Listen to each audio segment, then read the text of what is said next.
Ya Nadia dan teman-teman memang ada dua nih ya. Satu secara prosedural, dua secara substansial. Oke. Maunya dua-duanya kelar nih. Yes. Prosedural dari honorer jadi P3K. Substansial dari P3K. P3K itu kan bagian dari ASN. Yes. ASN kita bagi dua, PNS dan P3K. Karena dia bagian dari ASN, maka P3K juga punya hak, kesempatan tumbuh, berkembang, promosi, seleksi, nominasi, jaminan hari tua, sama dong. Iya. Karena sama-sama. Yes. Nah, bahasanya gini, kalau tidak ada rotan, akar pun jadi. Apa maksudnya? Pastikan yang prosedural jalan dulu.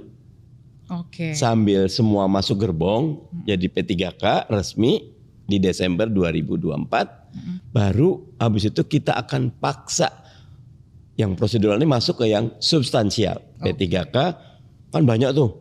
Pak, pakaiannya curhatannya apa coba saya juga pengen tahu nih. Pak, udah berubah Pak. Saya tadi kerja ini sekarang pindah ke sini. Iya. Pak, saya S1, ada formasinya di SMA. Oh ada ya Pak? Ada. Gitu. Oh. Gitu loh. Oke. Pak, Oke. kalau P3K bajunya beda sama PNS katanya gitu loh. Apa baju uniformnya? Oke. Gitu. Pak, penghasilannya beda. Pak, ada lagi tuh. Kita nggak dapat jaminan hari tua atau macam-macam. Yang paling utama Pak, kok masih ada kontrak-kontrak juga kok, nggak kayak PNS. Itu yang ditakutkan. Sebenarnya itu menjadi satu Itu hal yang udah 7 itu yang saya sebut tuh. Nah itu padahal list pertanyaan saya. Udah Bapak jawab dulu di sini. Karena di WA saya langsung ada, di Instagram ataupun di sosial media saya ada semua. Oke. Nah jawaban saya prosedural dulu. Masuk gerbong dulu semua. Oke. Jangan nggak masuk gerbong.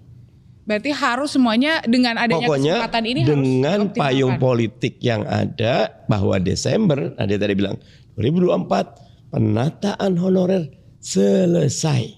Bahkan kalau ketemu sama Panerbe, semua dapat NIP nomor induk P3K. P3K yang ini, oke. Nah, saya usul masuk situ dulu. Nah, nantinya yang lainnya itu akan mengikuti. Nah, sesudah di dalam kami akan perjuangkan lagi. Oke. Agar yang prosedural udah selesai, sekarang yang substansialnya. Oke. Gitu. Berarti yang kekhawatirannya yang tadi banyak itu perlahan-lahan lah nanti Pak Mardhani dan teman-teman dan bapak-bapak, ibu-ibu yang ada di Komisi 2 akan menyelesaikan satu bukan cuma di 2, sebenarnya di 10 dan bukan cuma saya. Oh ya, karena kalau di pertemuan di 2 tuh hampir semua partai pro sama honorer. Oke. Nah, kalau dari kesiapan anggaran sendiri, Pak, sebenarnya sudah cukup siapkah? Karena kalau dari beberapa daerah katanya, kenapa makanya ada honorer paruh waktu? Karena sebenarnya untuk menyiasati anggaran yang tidak cukup itu. Dan ada lagi nih Pak yang menyampaikan kalau mau di-cut ya aku ya. Tunggu dulu, belum selesai nih. udah ya. nih. Jadi kayak ada yang menyampaikan kalau sebenarnya honorer ini ketika tidak lolos nantinya akan menjadi paruh waktu. Dan itu membuat yang tadinya enggak kok semuanya full time, pengangkatannya ini lulus nggak lulus akan tetap full time, tapi ada yang bilang kayak enggak, nanti yang nggak lulus akan menjadi paruh waktu. Iya. Nah, perumpamaannya naik kereta tadi. Pokoknya jangan ada satupun yang ketinggalan kereta. Gerbong, jangan ada yang ketinggalan kereta. Oke. Itulah. Bahwa ada yang diri, ada yang duduk, ada yang desak-desakan, masuk dulu.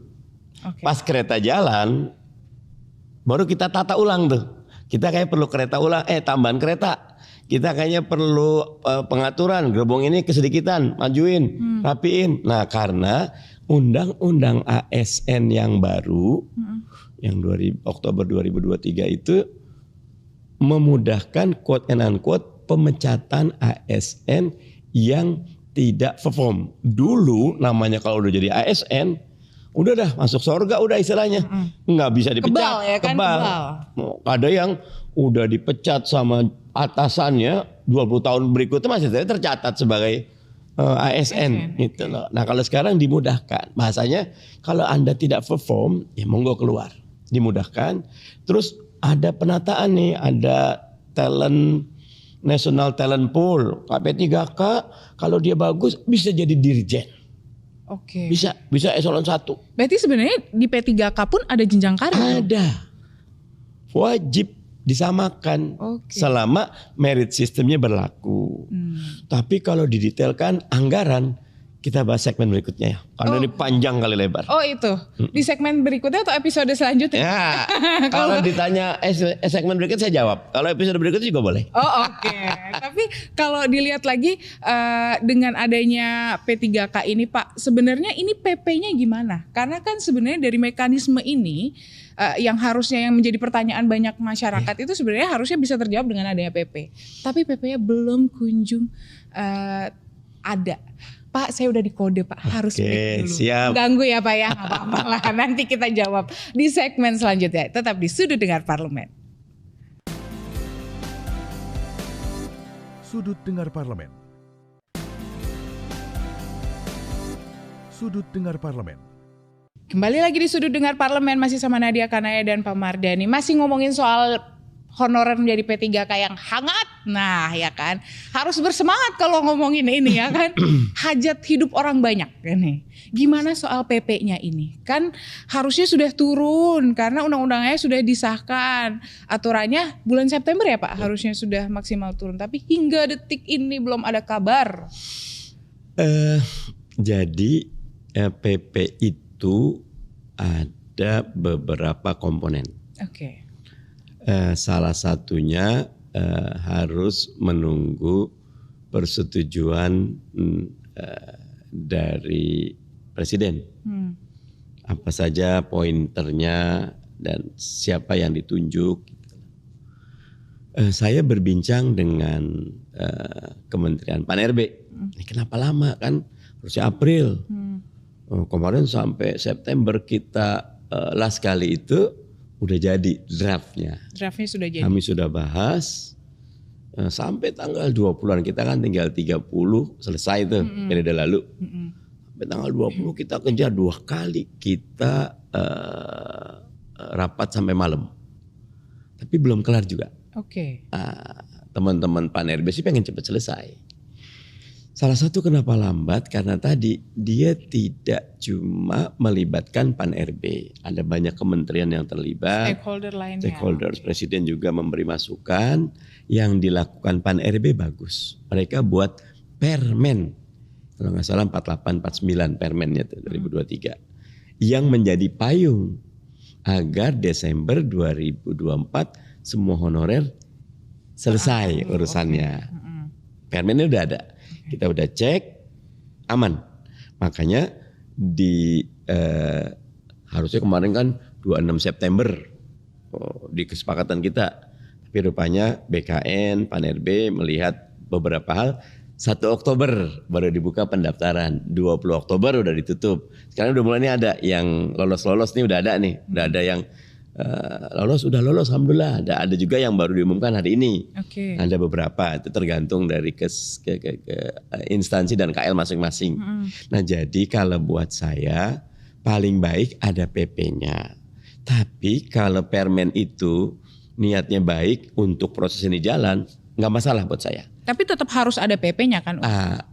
Harus dibahas di periode sekarang. Oke, berarti ini akan di Komisi 2 pun akan tetap mendorong walaupun untuk itu. Secara aturan namanya PP itu adalah domainnya eksekutif. Tetapi karena dalam kesepakatan di periode lalu PP-nya dikonsultasikan kepada DPR sama di Komisi 2, maka kita di Komisi 2 juga berhak untuk bertanya dan melihat agar materi yang ada di PP betul-betul sesuai dengan apa yang sudah menjadi keputusan politik. Oke. Karena Nadia yang namanya kan 3 tuh, bahkan kalau bisa 4. 1, tidak ada PHK kepada P3. Yes. Oke. Selain nomor 0-nya tuh semuanya selesai diangkat di Desember 2024. Tidak ada PHK, tidak ada pengurangan penghasilan. Yes. Nah, masuk dari situ.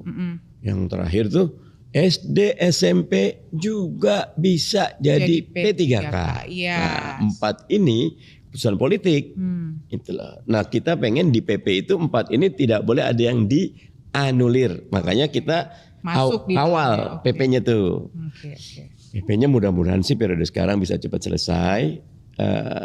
Tapi walaupun menterinya baru, tapi sebenarnya saya nyebutnya Teh Rini karena dulu sesmen kan banyak berhubungannya. Sekarang jadi menteri, enak jadinya, sebetulnya enak, udah ngerti gitu. Nah, kalau yang terkait dengan ini Pak, kan tadi Bapak juga sudah menyinggung kalau ada yang mencurhatkan, kok bisa sih dari kuliah S1 jadi SMA, kemudian anggarannya gimana? Nah, itu jawabannya seperti apa? Karena sebenarnya curhatan itu juga banyak sekali kan Pak. Jadi ada 3 level.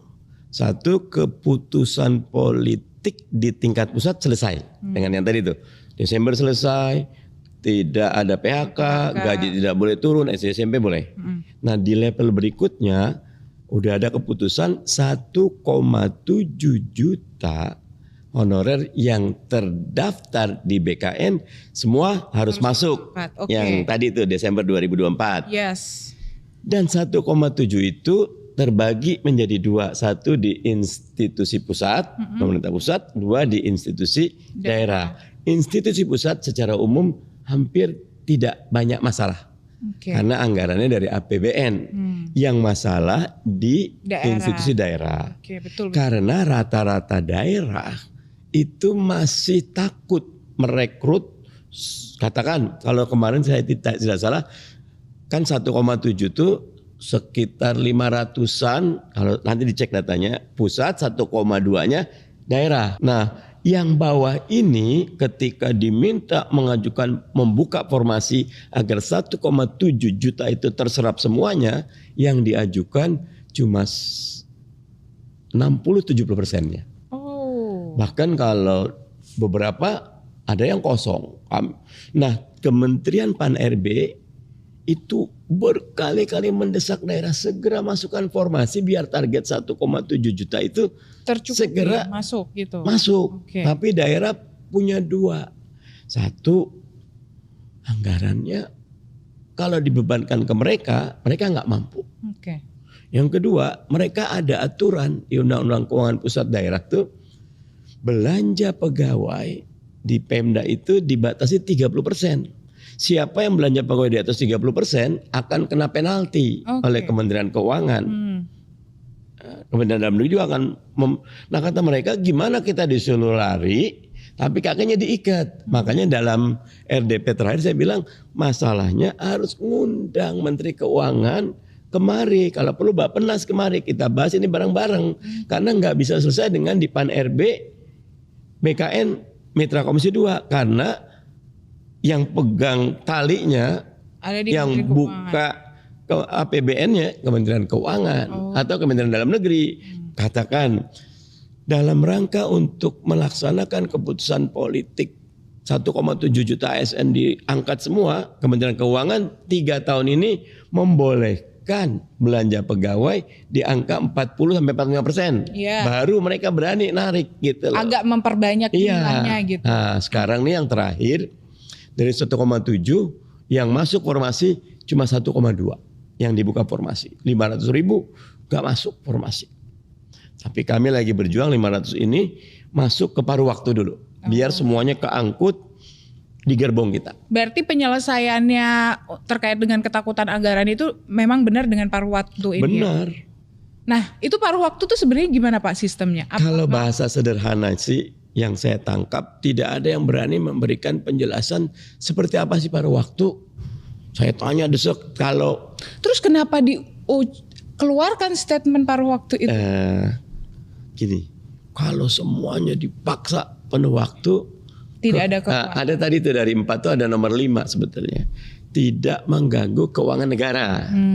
Kalau semuanya diangkat, agak berat, stabil ini nanti akan goyah. Kemungkinannya kan misalnya gini, di Undang-Undang ASN yang baru tuh P3K juga ada klausul jaminan hari tua. Itu dimasukkan. Nah, ketika paruh waktu yang saya dapat informasi, gajinya tetap, tapi hak-hak sisanya belakangan. Itulah. Tapi yang penuh waktu hak-haknya akan diperjuangkan. Oke, begitu. Jadi sudah terjawab ya untuk paruh waktu. Tapi yang untuk yang SMA yang ke itu tadi belum terjawab. Nah, itu lagi-lagi problemnya diserahkan ke Pemda.